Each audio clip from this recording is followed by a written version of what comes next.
और अब बात करते हैं डेल्टा प्लस वेरिएंट की। देश में अब कोरोना का डेल्टा प्लस वेरिएंट खतरनाक होने लगा है और इस नए वेरिएंट से लोगों की जान भी जाने लगी है और यह बड़ी चिंता की बात है। महाराष्ट्र और मध्य प्रदेश में डेल्टा प्लस वेरिएंट के मरीज की मौत की खबर सामने निकल कर आ रही है। ये दो राज्य, पहले नंबर पर महाराष्ट्र और दूसरे नंबर पर है देश का दूसरा राज्य मध्य प्रदेश। महाराष्ट्र में डेल्टा प्लस वेरिएंट से हुई पहली मौत, 80 वर्षीय बुजुर्ग महिला की मौत हुई है डेल्टा प्लस वेरिएंट से। बड़ी खबर, रत्नागिरी के समेश्वर तहसील की रहने वाली थी ये बुजुर्ग महिला और महाराष्ट्र में फिलहाल डेल्टा प्लस वायरस के 21 मरीज मिल चुके हैं और इससे पहले मध्य प्रदेश में भी एक महिला की मौत हो चुकी है। तो अब तक 2 मौत के मामले सामने आ चुके हैं और न सिर्फ महाराष्ट्र और एमपी बल्कि देश के दूसरे राज्यों में भी कोरोना का ये नया वेरिएंट अब कहर लगातार बरपा रहा है। लोग भी इससे डरने लगे हैं, राज्य सरकार भी सतर्क हो गई है, कई राज्यों में चेतावनी जारी की गई है। तो देश के 8 राज्यों में मिल चुके हैं डेल्टा प्लस वेरिएंट के पेशेंट और अब तक 40 से ज्यादा मरीज मिल चुके हैं। सबसे ज्यादा महाराष्ट्र में यह नया डेल्टा प्लस वेरिएंट कहर बरपा रहा है। यहां अब तक 21 मामले सामने निकल कर आ गए हैं। महाराष्ट्र में डेल्टा प्लस से पहली मौत भी हो गई है, 80 वर्षीय बुजुर्ग महिला की जान चली गई और केंद्र ने राज्यों को अलर्ट भी जारी कर दिया है। केंद्र ने माना है कि वेरिएंट ऑफ कंसर्न है, यानी कि यह चिंता का कारण है, हमें लापरवाही नहीं बरतनी है, तमाम सावधानियां बरतनी होगी अभी से।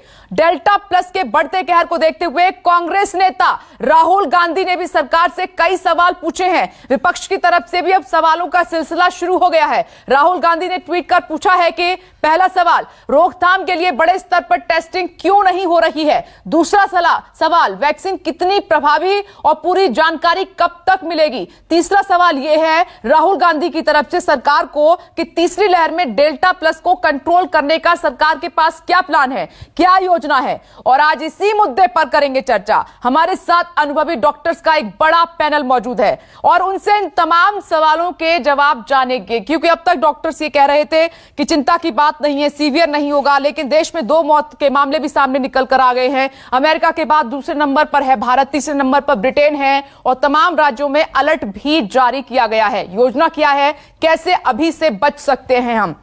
आइए परिचय में करा देती हूं। डॉक्टर्स का एक बड़ा पैनल इस वक्त हमारे साथ जुड़ गया है। डॉक्टर BL शेरवाल जी इस वक्त हमारे साथ मौजूद हैं, डायरेक्टर हैं Rajiv Gandhi super speciality hospital के। सर, आपका स्वागत है इस चर्चा में। डॉक्टर सुनीला गर्ग जी हमारे साथ मौजूद हैं, professor of excellence MAMC Covid India task force की। बहुत बहुत स्वागत है मैडम आपका। और डॉक्टर मनोज कुमार भी आपको टीवी स्क्रीन पर नजर आ रहे हैं, senior consultant max hospital. Sir, आपका भी बहुत बहुत स्वागत है इस चर्चा में। और डॉक्टर शैलेश जैन भी हमारे साथ मौजूद हैं, डायरेक्टर हैं यूनिवर्सल हॉस्पिटल के। सर, आपका भी बहुत बहुत स्वागत है। और साथ ही मेरे सहयोगी मुंबई से संकेत जुड़ गए हैं। संकेत, ये बहुत चिंता की बात है महाराष्ट्र के लिए। डेल्टा प्लस वेरिएंट के भी सबसे ज्यादा मामले महाराष्ट्र में ही हैं। 21 मामले की जानकारी मिल रही है और एक मौत भी हो गई है। वहां की सरकार का क्या कहना है और जो मौत हुई है महिला की, उसमें डॉक्टर क्या कह रहे हैं?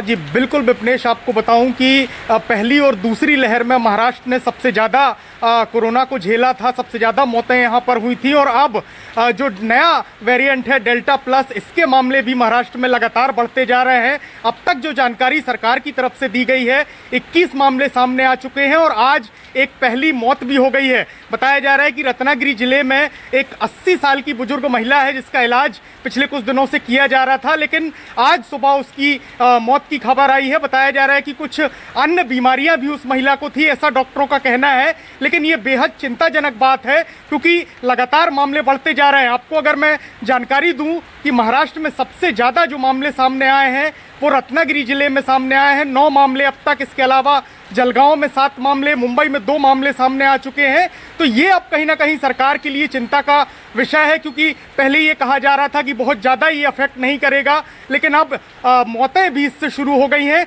वहीं दूसरी तरफ अगर महाराष्ट्र सरकार की बात करें तो मुख्यमंत्री उद्धव ठाकरे ने कोविड टास्क फोर्स की बैठक भी ली और उसमें सभी को निर्देश दिया गया है, जितने भी जिला अधिकारी हैं, कलेक्टर हैं, उनको सभी को निर्देश दिया गया है कि खास तौर पर इस वेरिएंट से निपटने के लिए इंतजाम किए जाएं। अगर मैं बात करूं, महाराष्ट्र में बच्चों के लिए अलग से वार्ड बनाए गए हैं। इसके अलावा जो सप्लाई है मटेरियल्स की, वो भी लगातार अन्य जिलों को की जा रही है। इसके साथ साथ ऑक्सीजन बेड्स की उपलब्धता भी लगातार बढ़ाई जा रही है।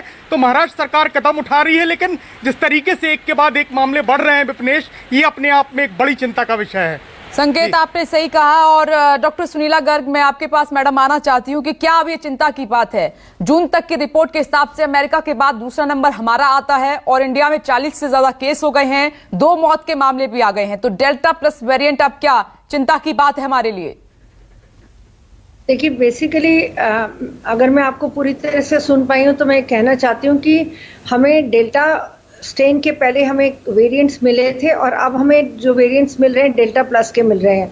एंड बेसिकली जो इसमें बात है कि अब हमने पहले शुरुआत में बोला था कि 3 राज्यों से मिले हैं, परंतु अब हम कह रहे हैं कि हमें करीबन 8 राज्यों से मिले हैं और डेथ्स भी होनी शुरू हो गई है। तो ये एक बेसिकली हमारे लिए कंसर्न का वो है। तो हमें सभी राज्यों में बल्कि मास्किंग, टेस्टिंग, ट्रीटिंग और ट्रैकिंग और वैक्सीनेशन पे हमें जोर देना है, क्योंकि ये जो वेरिएंट है पर्टिकुलरली जिसमें K417N म्यूटेशन हुआ है स्पाइक प्रोटीन के लेवल पे, तो ये हमारे वैक्सीनेशन को भी इवेट कर सकता है। और अगर ऑलरेडी किसी को इन्फेक्शन होता है बेसिकली और पहले से अगर एंटीबॉडीज हैं शरीर में, तो वो एंटीबॉडीज को भी basically antibodies can not protect against this delta plus strain. और तीसरी चीज जो मैं कहना चाहती हूँ कि अल्टीमेटली ये बेसिकली इम्यून मैकेनिज्म को आपके ये नहीं रिकॉग्नाइज कर पाता। Basically you have to recognise कि यहाँ पे म्यूटेशन जो है K417 लेवल पे हुआ है, जो कि स्पाइक प्रोटीन म्यूटेशन है। तो इस वजह से हमारे वैक्सीन्स आज की तारीख में जो हम कह रहे हैं कारगर हैं, तो हमें जल्दी से जल्दी वैक्सीनेशन पे जोर देना चाहिए। तो डेल्टा प्लस वेरिएंट जो स्ट्रेन है पर्टिकुलरली ये एक वेरिएंट ऑफ कंसर्न है और जिसके लिए हमें स्ट्रिक्ट प्रिकॉशंस लेने चाहिए और हमें सारी जो 3 MTB मैं कहती हूँ उसके लिए हमें जरूर इम्प्लीमेंटेशन होना चाहिए। और आज की तारीख में मास्क ही इंपॉर्टेंट सोशल वैक्सीन है। ओके, स्ट्रिक्ट प्रिकॉशंस हमें लेने होंगे मैडम, आपने सही कहा। और वैक्सीन सबसे बड़ा हथियार है, जल्द से जल्द सभी को वैक्सीनेट होना होगा। और डॉक्टर मनोज कुमार, देश के वैज्ञानिक डेल्टा प्लस वेरिएंट की क्या स्थिति है उस पर चर्चा भी करने जा रहे हैं। बड़े स्तर पर योजना बनाने की जरूरत आन पड़ी है अब सर। हाँ बिल्कुल ब्रिटेन जी, मैं कहना चाहूंगा कि देखिए जो वेरिएंट ऑफ इंटरेस्ट से वेरिएंट ऑफ कंसर्न में जब एलिवेट होता है कोई म्यूटेंट स्ट्रेन, तो उसमें 2 चीजें होती है। एक तो ट्रांसमिसिबिलिटी और उसका एंटीबॉडी से न्यूट्रलाइजेशन होता है या नहीं होता है, ये दोनों बड़े इंपॉर्टेंट फैक्टर होते हैं। जैसा मैडम ने राइटली कहा कि K417 म्यूटेशन जो है, K417N म्यूटेशन स्पाइक प्रोटीन पे जो म्यूटेशन है, निश्चित तौर पे जो विभिन्न देशों में पाया जा रहा है वहां पे ट्रांसमिसिबिलिटी काफी हाई है, 60% ज्यादा है। और ये मोनोक्लोनल एंटीबॉडीज जो हम ट्रीटमेंट में थेराप्यूटिक में यूज करते हैं उससे न्यूट्रलाइज नहीं हो रहा, तो ये कंसर्न की बात है। जहां तक वैक्सीन की बात है, वैक्सीन की रफ्तार हाल फिलहाल दिनों में काफी बढ़ी है। 80 लाख वैक्सीनेशन एक दिन में हुआ, लेकिन इसको सस्टेन करना पड़ेगा। इसको मतलब 1-2 दिन से नहीं होगा, इसको लगातार अगर करते रहेंगे, जुलाई में आपूर्ति भी बेहतर हो जाएगी। तो मुझे लगता है कि सस्टेन अप्रोच होना चाहिए और जैसा बिहेवियरल वैक्सीन जो है, जो कि कोविड एप्रोप्रिएट बिहेवियर है, उसको भी साथ साथ लोगों को फॉलो करना होगा। डॉक्टर BL शेरवाल जी, आपका क्या कहना है? क्योंकि अब ये माना जा रहा है कि डेल्टा प्लस वेरिएंट ही सबसे बड़ा कारण होगा 3rd वेव के लिए और उसने कहर बरपाना शुरू भी कर दिया है। बिल्कुल, देखिए जैसे अभी डॉक्टर गर्ग ने भी कहा है, मेरा ये मानना है कि किसी भी कंट्री में, और अगर हम इंडिया की बात करें, अगर केसेस जिस स्टेट से आने शुरू हुए हैं तो उसका मेरा ये राय है कि we have to act and we have to hit hard and fast. So these states where we are having the Delta plus variant, whether it is Maharashtra, whether it is Madhya Pradesh, whether it is Kerala, so this government has to take very proactive approach, and after increasing the testing, tracing, and immediately genome sequencing we have to increase, and then immediately we have to contain that area where the cases has been found, so that if we act at the early stage, then we can stop the spread of the disease. So that is the best part. Dr. Garg will agree with us. She is epidemiologist basically, because after we have more and more cases in different states, then the policy is different, then we are into taking care of the sick people. Now we can avoid the spread of the infection. So we have to, I think, request the government that they have to take call to increase the containment zone, and increase the vaccination, and aware the people that COVID Delta plus variant is there, and how deadly is this, because Maharashtra is the state who. ठीक है sir, आप सरकार से यही कह रहे हैं, और ये जरूरी भी आपकी सलाह कि सरकार को अब, क्योंकि सेकंड वेव के लिए ही हम लोगों को बोल रहे थे, अब थर्ड वेव के लिए बोलना होगा, उनको जागरूक करना होगा, वैक्सीनेशन की रफ्तार और तेज हमें करनी होगी। ये सलाह आपकी सरकार के लिए। मैं लौट रही हूँ आपके पास, और doctor Shailesh Jain, delta plus variant को लेकर सर अभी आपके पास क्या जानकारी है और उसके आधार पर क्या कहना चाहेंगे आप देश को? जब हम 3 दिन पहले शो में मिले थे, तब उस समय हम सिर्फ 3 स्टेट की बात कर रहे थे, महाराष्ट्र, मध्य प्रदेश, केरला। आज वहां से निकल के पंजाब में भी चला गया, तमिलनाडु में भी चला गया, तेलंगाना में भी चला गया, आंध्र प्रदेश में चला गया। तो जैसा डॉक्टर शेरवाल सर ने बोला कि आपको प्रोएक्टिव अप्रोच रखनी पड़ेगी। इसका सिंपल ABCD है। A is Covid appropriate behaviour, B is vaccine, third is proactive approach by the government, and D is Covid care services. ये बिल्कुल समझ लीजिए, जब आप पहले 2 रास्ते आपके हाथ से निकल गए हैं, जब कोविड अप्रोप्रिएट बिहेवियर आपने किया, आपके एक पर्टिकुलर एरिया के अंदर डेल्टा प्लस वेरिएंट आ गया है। अब ये ऑलरेडी प्रूव हो चुका है कि डेल्टा प्लस वेरिएंट के अंदर जो म्यूटेशन हुआ है, ये म्यूटेशन वही म्यूटेशन है जिसने दक्षिण अफ्रीका के अंदर तबाही मचाई थी। और जिस दक्षिण अफ्रीका के अंदर तबाही मचाने के बावजूद जितने भी वैक्सीन थे, चाहे फाइजर का वैक्सीन था, चाहे जॉनसन का वैक्सीन था, उस म्यूटेंट के अगेंस्ट उनकी एफिकेसी सिर्फ 40, 60, 55% के आसपास आई है। तो पहला तो हम डबली इंश्योर कर लें कि हम जितना जल्दी डबली वैक्सीनेट कर सकते हैं अपने पॉपुलेशन को, उतना अच्छा रहेगा। आपको ध्यान रखना पड़ेगा विपनेश, इस समय पूरे वर्ल्ड के अंदर यूनाइटेड किंगडम एक ऐसा कंट्री है जिसने अपने मैक्सिमम पॉपुलेशन को वैक्सीनेट किया है। उसके बावजूद वहां पे 60% पॉपुलेशन डबली वैक्सीनेट हो चुकी है, उसके बावजूद डेल्टा प्लस वहां पर कहर दिखा रहा है।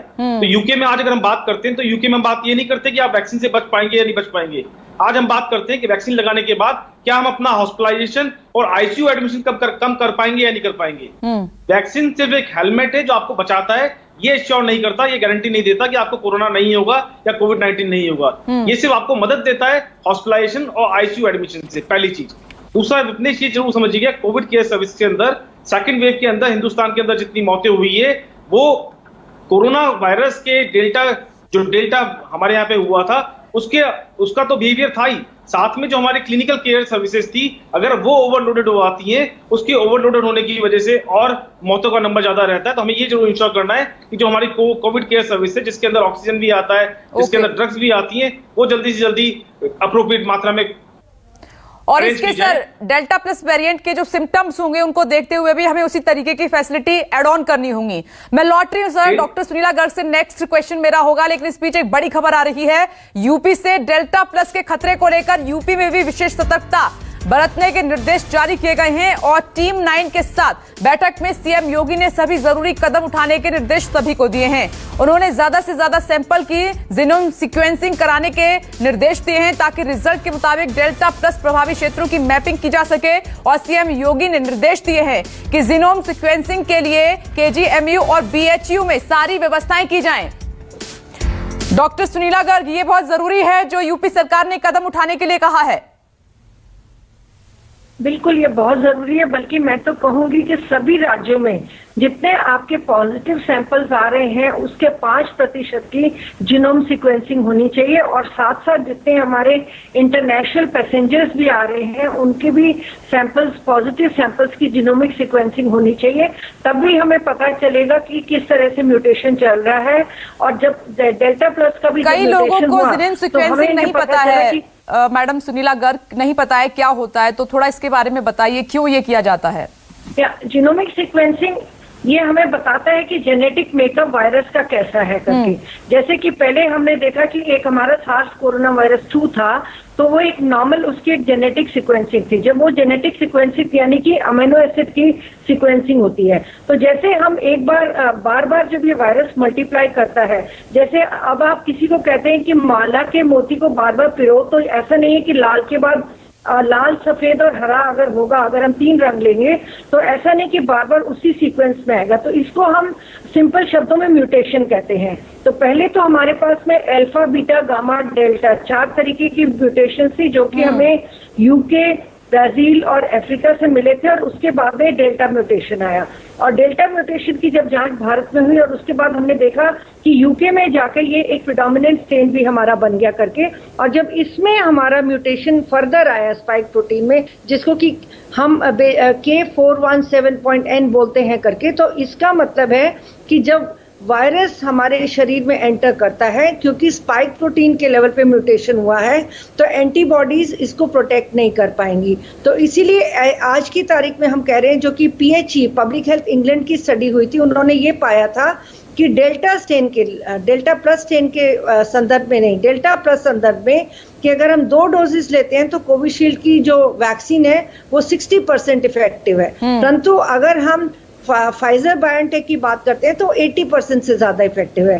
तो ये बेसिकली हमारे को आज की तारीख में देखना है कि अभी भी हमारी वैक्सीन की एफिकेसी है तो हम जल्दी से जल्दी लगाएं। तो म्यूटेशन का मेरा मतलब है वो सीक्वेंसिंग जो है आपकी एमिनो एसिड्स की, तो जेनेटिक से उससे का रिलेशन है। तो प्राइमरली हमें देखना पड़ेगा कि सीक्वेंसिंग जब चेंज होती है और म्यूटेशन किस लेवल पे होता है, क्योंकि पूरा वायरस जो है हमारा बाहर वाला पोर्शन जो है वो स्पाइक्स से बना हुआ है। तो जहां पे अटैचमेंट होता है, अगर वो वायरस बेसिकली एंटीबॉडीज अगर वहां पे नहीं अटैक कर पाएंगी तो नेचुरल सी बात है कि वायरस वो हमारे शरीर में घर कर लेगा। और आपने जैसे कि जिक्र भी किया कि 2 से 3 हमारे डिफरेंट राज्यों में डेथ्स भी हो गई हैं, जैसे अभी हमने रत्नागिरी की बात की या हमने बात की बाकी 2 स्टेट्स की। तो यहाँ पे भी बेसिकली हमें जांच करना पड़ेगा कि वाकई में डेल्टा स्ट्रेन की वजह से हुई है कि कोमॉर्बिडिटी से हुई। अभी तक जो हमें जानकारी मिली है उसमें यही कहा गया है कि डेल्टा प्लस वेरिएंट की वजह से ही इन लोगों की जान गई है। खैर, ये जांच का और विशेष रिसर्च होनी चाहिए।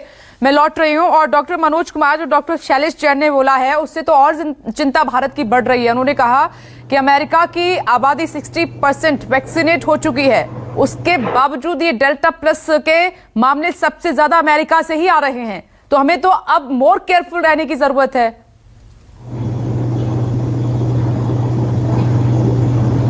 Doctor Manoj.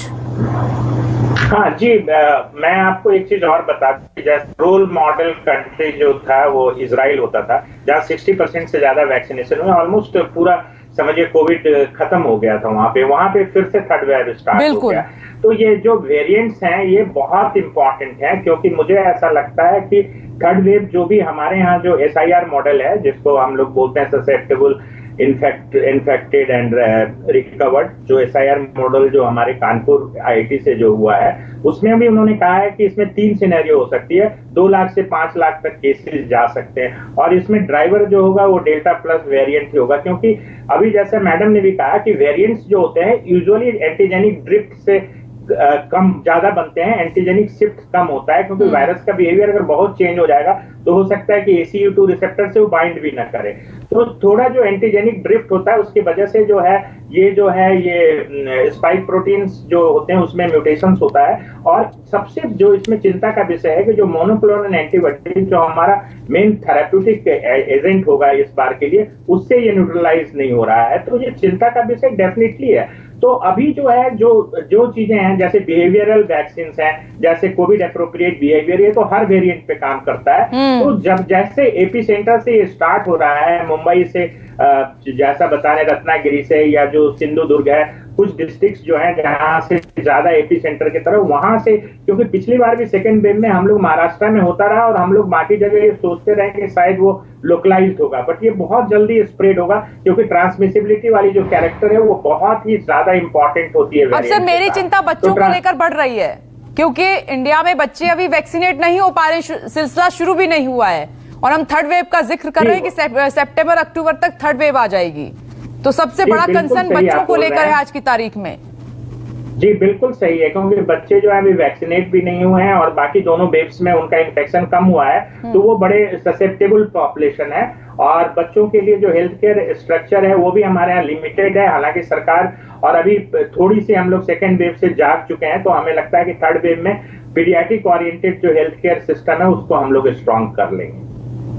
Doctor BL Sherwal जी, मैं आपसे ये जानना चाह रही हूं अब, क्योंकि बच्चों को लेकर तो एक बड़ा कंसर्न है ही, क्या अभी हम काफी देर मतलब काफी स्लो चल रहे हैं या फिर हमें और स्पीड तेज करनी चाहिए, क्योंकि बच्चों को लेकर तैयारियां नजर नहीं आ रही हैं और आप कह रहे हैं कि वैक्सीनेशन ही सबसे बड़ा हथियार है, तो फिर जो देश का फ्यूचर है उनको कैसे हम बचा पाएंगे? थर्ड वेव तो बहुत नजदीक आती हुई दिखाई दे रही है।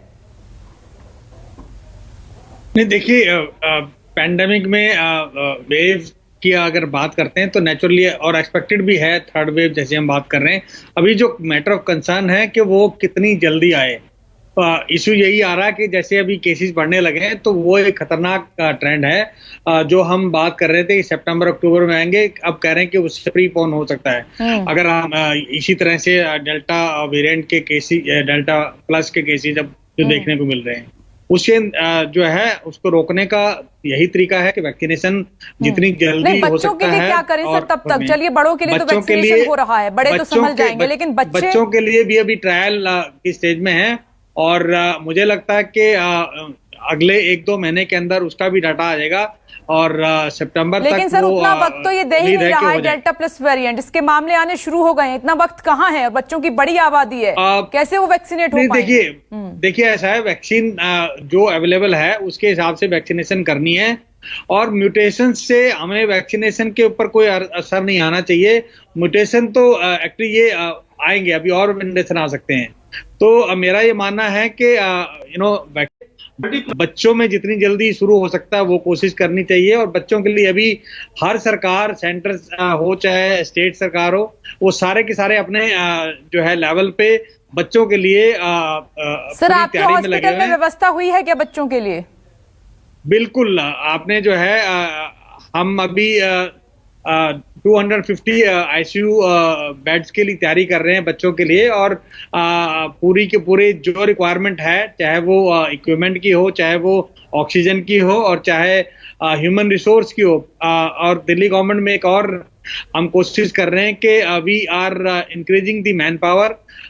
इन addition to that we are going to utilise and augment the man power by training में हम उन लोगों को लेंगे जिनको एक्चुअली नॉन क्लिनिकल डॉक्टर कहते हैं, नॉन क्लिनिक एरिया में जो काम कर रहे हैं, उसके लिए बहुत जोर शोर से एक्चुअली हम लोग लगे हैं और हर इंस्टीट्यूट के अंदर सभी उन लोगों को हम ट्रेन कर पाएंगे ताकि वक्त आने पर अगर जरूरत पड़े, बैकअप एक प्लान है कि हमारे को कम से कम जो मैन पावर की कमी के कारण हमारे पेशेंट जो हैं हॉस्पिटल में इस चीज की कमी महसूस ना करें कि कोई डॉक्टर नहीं है या इलाज करने के लिए। उम्मीद करते हैं सर आपके माध्यम से सभी सुन रहे होंगे और जितने भी अस्पताल के ऑनर हैं और जो दिल्ली गवर्नमेंट के अंडर हैं, केंद्र सरकार के अंडर जो हॉस्पिटल्स हैं, वो ऐसी व्यवस्थाएं बड़े लेवल पर कर रहे होंगे, क्योंकि बच्चों की जब बात आती है तो हम सब घबरा जाते हैं, हमारे हाथ पैर फूल जाते हैं। अपनी परेशानी तो हम झेल लेंगे लेकिन उनकी हमसे नहीं देखी जाएगी। डॉक्टर शैलेश जैन, ये क्योंकि ये प्रोग्राम जो हम लगातार डेल्टा प्लस वेरिएंट पर कर रहे हैं रोजाना, वो हिंदुस्तान को जागरूक करने के लिए कर रहे हैं कि अभी सभी वैक्सीनेट तो नहीं हो पाएंगे, बच्चे भी नहीं हो पा रहे हैं, तो तब तक हम क्या करें, सरकार क्या करे और हिंदुस्तान की जनता क्या करे, कैसे प्रोटेक्ट करे खुद को? रुकने से एक बात बिल्कुल समझिए, हमें वायरस से एक कदम आगे रहना है। बिल्कुल, वायरस अपने आप को सर्वाइव करने के लिए म्यूटेट कर रहा है।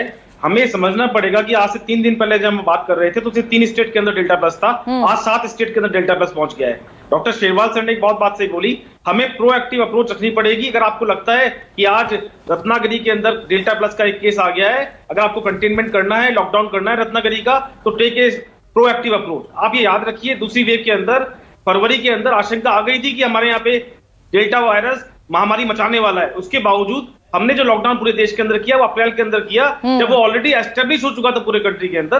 तो आपको प्रोएक्टिव अप्रोच रखनी पड़ेगी, पहली चीज। दूसरी चीज समझिएगा, देश की 40% आबादी हमारी 18 साल से कम उम्र की है। तो जो भी दोनों कंपनी ट्रायल कर रही है, बिकॉज विपनेश जी समझिए, इसके अंदर कोई नया वैक्सीन बन के नहीं आना है।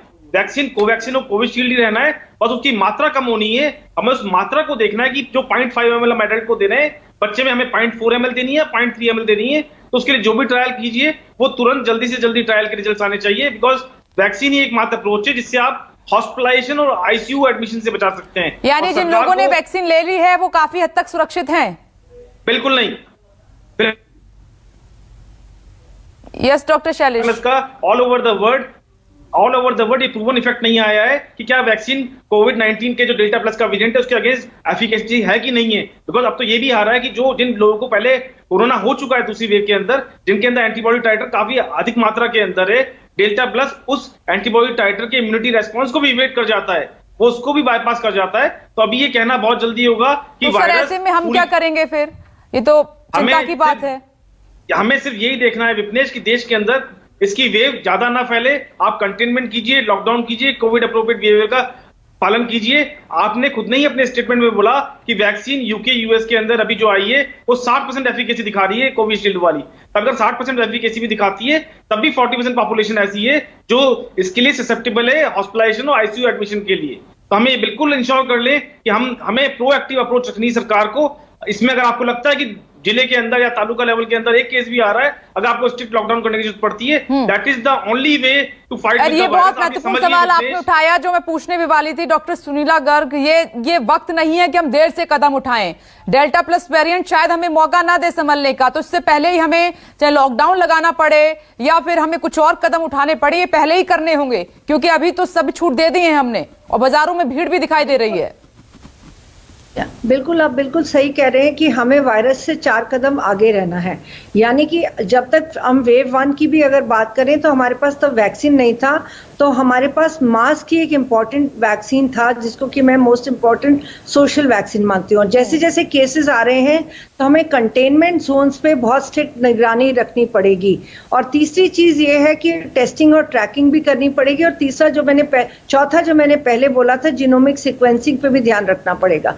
जहां तक बच्चों का सवाल है, बच्चों में एज इनहिबिटर्स हमारे थोड़े कम होते हैं, इसलिए वो इन्फेक्शन उनमें कम मात्रा में होता है। और हमें ये भी पता होना चाहिए कि बच्चे शुरू से कोरोना वायरस टाइप के इन्फेक्शन से, यानी कि वो बेसिकली इन्फेक्टेड होते रहे हैं, उनमें निमोनिया जैसे इन्फेक्शन हमारे इंडियन चिल्ड्रन में काफी मात्रा में होते हैं, इसलिए ये काफी हद तक इन्फेक्शन उनमें बहुत सीरियस नहीं होती। ये हमने वेव 1 में भी देखा, वेव 2 में भी देखा। बच्चे जो 10 साल से छोटे हैं, 3% बच्चों में ही हमने इस इन्फेक्शन को देखा, और जो बच्चे 19 साल तक के थे उनमें 10% लोगों को हमने देखा दोनों वेव्स में। और बेसिकली एक चीज ये भी देखी कि बच्चों में इन्फेक्शन कम सीवियर था और रिकवरी भी फास्टर थी। परंतु अगर हम आज की तारीख में एडल्ट्स की बात करते हैं और बच्चों की बात करते हैं, हमें दोनों को ही प्रोटेक्ट करना है। और बच्चों के लिए अभी हमारा वैक्सीन ट्रायल पे है, और अगर जैसे ही वैक्सीन के ट्रायल कंप्लीट हो जाते हैं, जैसे कि भारत बायोटेक की हम ट्रायल की बात करें, तो मेरे हिसाब से पहले हमें बच्चे जो 12 साल से बड़े हैं उनको देना चाहिए, क्योंकि उनमें मोटापा, ओबेसिटी, कोमॉर्बिडिटी ज्यादा होती है। तो हमें ये देखना पड़ेगा करके। तो आज की तारीख में अगर हम बात करें तो हमें सभी मल्टी प्रोंग स्ट्रैटेजीज को अपनाना पड़ेगा। और जैसे कि डॉक्टर शेरवाल भी बता रहे थे कि सिस्टम प्रिपेयर्डनेस भी बहुत जरूरी है, जहाँ पे हम एडल्ट्स की ट्रीटमेंट कैसे होनी है, बच्चों की ट्रीटमेंट कैसे होनी है, और प्लस ओवरऑल हमें सिस्टम की रिक्वायरमेंट हमारी क्या है। Last comment doctor Manoj Kumar आपसे। 2 ही हथियार हैं अभी, क्योंकि अभी तो हम समझ रहे हैं इस नए स्वरूप को कि कैसा होगा, कितना घातक होगा, कैसे इफेक्ट करेगा। तो उससे पहले हम कोविड एप्रोप्रिएट बिहेवियर यानी social distancing, mask, hand sanitise करें और साथ ही वैक्सीन लगवाते रहें। राइट, यही है अभी हमारे पास बचने के लिए उपाय। डॉक्टर मनोज जी हाँ, दो चीजें हैं, behavioural vaccine and medicinal vaccine. जहां तक अभी बच्चों की बात हो रही थी, बच्चों के लिए एक फाइजर को रिकमेंड किया गया हुआ है, वो इमरजेंसी यूज ऑथराइजेशन के लिए 12 से 15 साल के बच्चों के लिए है।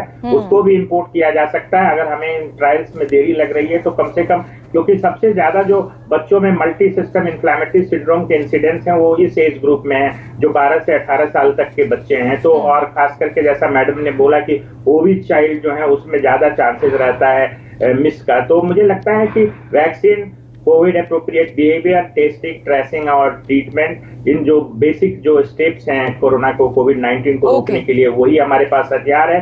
वैक्सीन जितना जल्दी इस ग्रुप को मिल जाए उतना ही बेहतर होगा कंट्रोल। सर बहुत बहुत शुक्रिया, और उम्मीद करती हूं कि हिंदुस्तान जागरूक हो रहा होगा आप सभी के माध्यम से। वक्त इतना ही है, बहुत बहुत शुक्रिया, क्योंकि लगातार ये ड्राइव हमारी जारी है कि वेरिएंट प्लस जो आया है, डेल्टा प्लस वेरिएंट, उसको लेकर लोगों को जागरूक किया जाए। इधर महाराष्ट्र में डेल्टा प्लस वेरिएंट कितना खतरनाक हो गया है और क्या है सरकार की तैयारी, इस पर हमारे संवाददाता संकेत पाठक ने कोविड टास्क फोर्स के सदस्य डॉक्टर समीर दलवाई से बातचीत की है। सुनिए। कोरोना के नए डेल्टा प्लस वेरिएंट को लेकर सरकारें लगातार सतर्कता बरत रही हैं। हमारे साथ डॉक्टर समीर मौजूद हैं जो कि टास्क फोर्स से भी जुड़े हुए हैं। सर, सबसे पहले तो ये बताइए कि ये डेल्टा प्लस वेरिएंट है क्या और कितना खतरनाक है? हर वायरस जैसे वक्त गुजरता है उसमें म्यूटेशन आते हैं, क्योंकि वायरस भी बचना चाहता है। जो दवाइयाँ जो इलाज हम कर रहे हैं उसके खिलाफ, तो हर वायरस में म्यूटेशन आना ये लाजमी है। अब हर म्यूटेशन की कोई खासियत होगी। इस म्यूटेशन की इतनी खासियत है कि एक से दूसरे तक बहुत तेजी से फैलती है, जिसको ट्रांसमिसिबिलिटी कहते हैं, और कुछ हद तक थोड़ा इन्फेक्शन भी ज्यादा नजर आ रहा है, लेकिन बहुत ज्यादा खतरनाक इन्फेक्शन हो रहा है जो पहले कोविड में नहीं हो रहा था, ऐसा कुछ नहीं है। अगर महाराष्ट्र की बात करें तो अब तक कितने मामले आप लोगों के सामने आ चुके हैं, और जो सरकार की तैयारियां हैं, मुख्यमंत्री ने खुद भी डायरेक्शंस दिए हैं, किस तरीके की तैयारियां उसको लेकर हो रही है और महाराष्ट्र में कितने मामले सामने आ चुके हैं? मेरे ख्याल से कल तक जो मेरी जानकारी है 20 से 30 केस डायग्नोस हुए थे, और उसके लिए तैयारी जो मैं कह रहा हूँ वो यही है जो नॉर्मल या अदर जो रेगुलर कोविड कोरोना है उसके लिए जो करनी है वो उसके लक्षण भी वही है। सर, एक चीज और जो वैक्सीनेशन चल रही है, कई लोगों का ये भी मानना है कि हमने अगर दोनों वैक्सीन के डोज ले लिए हैं तो क्या ये डेल्टा प्लस वेरिएंट उन पे असर करेगा या नहीं करेगा? इस तरीके की चीजें भी लोग सोच रहे हैं। क्या ये बात सही है कि उनको असर करेगा या नहीं? ओवरऑल जहां तक मालूमात है कि ये वैक्सीन जो है डेल्टा से भी प्रोटेक्ट करेगा, मगर एग्जैक्ट उसकी क्षमता कितनी है प्रोटेक्ट करने की आज हम नहीं कह सकते। साफ तौर से आपने सुना, ये डॉक्टर समीर थे जिनका कहना है कि पहले की तरह ही हमें एहतियात बरतने की जरूरत है, क्योंकि जो डेल्टा प्लस वेरिएंट है उसमें थोड़ा खतरा जरूर देखा जा रहा है, लेकिन अगर हम कोविड अप्रोप्रिएट बिहेवियर को अपनाएंगे तो इससे भी आने वाले समय में बचा जा सकता है। कैमरामैन सुनील के साथ संकेत पाठक, न्यूज़ 24 मुंबई। तो आप देख रहे हैं कि तमाम डॉक्टर एक ही बात कह रहे हैं कि आप सतर्क रहें, सावधान रहें, तभी बच सकते हैं।